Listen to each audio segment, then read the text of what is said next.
Question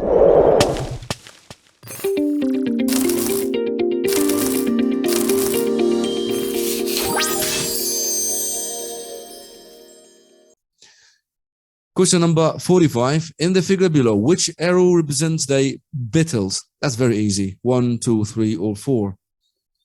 Yes, the correct answer here is, yes, the 3.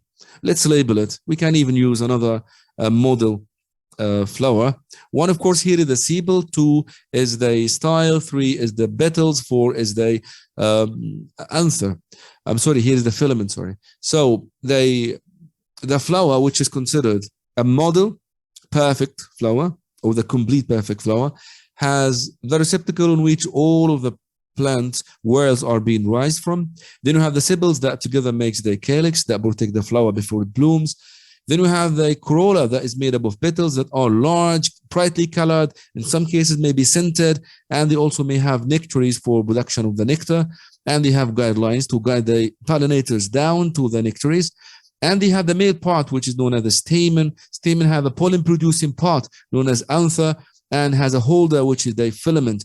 Then we have the female part. In most or nearly all of the American curricula is written as pistil, but carpel is being used mostly in the UK stream. That is made up of a pollen-receiving organ, which is stigma, and then a connection between the stigma to the ovary, which is known as the style, and the ovary has the ovule, which containing the female egg cell or the female sex cell.